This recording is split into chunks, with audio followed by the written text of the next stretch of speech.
with you. The first thing that I'm sure is trending is the list of CAS nominees. I mean, what are guys saying? 50 is the number. That's double what we had last time. Well, good morning to you, Ashley. I have one thing to say. Nataka tuanze na wadosi ama na watu wa mamboga huku chini. So you see, of course, the President Ruto named 50 names. And I don't know if you are a shareholder, Ashley, because I've seen some mamambogas, by the way, in the CS nominations. I've seen Millicent Omanga, who is a mamamboga. For what? Nominated for. I've also seen some Boda riders like Itumbi, who have also been nominated in the list. I don't know, but Kenyans are making fun, of course, of the CS appointments. And I don't know if you've seen any notable names that come into mind. Yeah, like Jaguar. Jaguar from the entertainment scene is someone who aliingia huko ndani level akatugeukia, but we're not going to talk about that today. But he's been nominated as CAS Youth and Gender Affairs. So it's quite exciting that we have a list. And of course, what's really devastating to Kenyans is how the government is planning on collecting revenue from Mwananchi, let's say the hustler, but then they're adding more and more salaries to these people. Like 765,000 is the expected salary for a CAS, and they have like a car allowance of up to, was it 30 million? Yeah, mortgage of 30 million. And it's super crazy how people expect us to believe this hustler narrative as it unfolds. I mean, you know, you're putting it into context, guys. This is the same government that is saying, you know, we don't have money. Yeah. We don't have money. The economy is already struggling, yet here we are. We're seeing a list of 50. Some departments even have 3 in each. I mean, it's so many questions are being raised. I mean, come on. But what else is trending, Killian? Yeah, of course, yesterday, the Arsenal. The mighty, the top of the table Arsenal. Oh, wow. I tell you had to. Chasing Arsenal. They were crushed out of the Europa League last night. It was so devastating because people thought it would have been an easy win. Fact, do you know that Arsenal has never won a European competition? Yeah, yada, but we had a very good night 3 nights ago. We were the stellar most when it came to the awards won in London at an award show. So I don't know why you don't want to talk about that. You're just talking about history. We've never won it, so we have nothing to lose. I think you have everything to lose because now with injuries and of course the fatigue from last night's match, which you got nothing, I think it will affect your Premier League performances. Chelsea fans and us, Kiburi FC, we are on your neck. Kiburi FC, Kwanza, you're the most bitter-hearted people I've ever seen. You see, when Manchester United is playing against any other team, Arsenal fans are usually like, hii tunataka Manu ishinde. We are only rivals when we are playing against you. But nyinyi, hata tuko nacheza na Sporting, tucheze na Reading, tucheze na any other team, mko na roho mbaya sana Kiburi FC. You know what? Kiburi FC, you need to change. You know what annoys me the most about Arsenal fans is, you say you are Kiburi FC, but I think you're the most annoying fans because Arsenal has the widest fan base in Kenya. So when they win the title, when they win the EPL this season, I don't think I'm going to walk in the streets of Nairobi. Why should you be walking? Because walking is not for losers. Walking is for winners. So one thing I'm excited about the Arsenal fans is that if you're a lady and you're watching us right now, Ashley, if you're not dating, date an Arsenal fan. They will never leave you. No, Liverpool usually say you'll never walk alone, but with Arsenal, why walk? We can chill, babe. We can chill.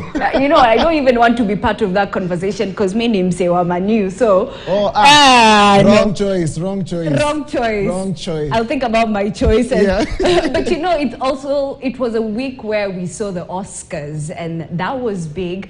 Rihanna didn't win, unfortunately, but oh well, we live to fight another day. But what are some of the notable names that we saw coming up, you know, and winning some of these awards, Aseli? I won't go into the details of the names. I will go into like what was spectacular during the night. At least someone was not slapped this time around, because we saw last year two black men humiliating each other at the center stage. And I believe that we need to go check out what Chris Rock had to say, because he only opened up in his new special, which is a comedy special. And one of the people that stood out for the night was Brendan Fraser for the movie The Whale. And this guy was George of the Jungle. He was like the hottest kid on the block. He was the most good looking up until Dwayne The Rock Johnson happened. And then he started not winning movies and getting deals. But this Oscars was just a lesson to everyone out there, a lesson that people from diverse backgrounds got an opportunity to win big. And we saw, like for the first time, we saw most female actors and actresses and also directors getting a chance at the center stage. Most of them did not win as expected, but then it was just sending a message that so many young ladies are also just coming at the forefront when it comes to creation of films. But Brendan Fraser was actually the main man of the evening. He won Best Actor for the evening, and it was super exciting for people to actually experience that. Okay, away from entertainment, Killian, let me ask you, is Monday a public holiday? Because that's the questions in everyone's minds. You know, it's Friday, so Saturday, Sunday, everyone is anticipating what will happen on Monday. What do you think? Well, Ashley, Baba declared Monday a public holiday. And if there's anything that you should believe in this country, if Baba says that your wife is pregnant, start shopping for diapers. So, so I think people are really looking forward to Monday, especially people who are in the opposition. Yeah. But at the same time, even as people joke about it, we are still reminded that as a country, we're not in a very good place, especially economically. We are also very keen. Of course, the religious leaders have tried to call these two parties to come to the table, because you know, when people start demonstrating in Kenya, sometimes it really gets ugly, and we've seen that so many times, and I think that's what everyone is trying to avoid, no matter which side of the political divide you are. I think the last thing we want is to see people start to being beaten by police. We don't want to see police brutality. We don't want to see the economy come to a standstill, even with the hardships that we are facing as a country. So whether Monday will be a public holiday or not, I'm not sure.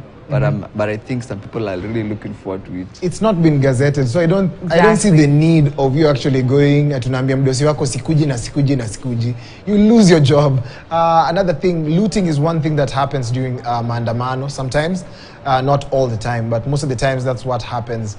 And the people who are mostly affected are the same people who are being faced by, who are facing high cost of living. So umeenda pale, ungeenda utafute do, unarudi unaenda mtaani, unaenda nini maandamano the whole day. Jioni kifika, you just go back to your home, na wadosi wanaenda Serena, wanagather, wanakula, wana discuss way forward, jioni wanapigiana simu, wewe unaenda kwa streets unasafa.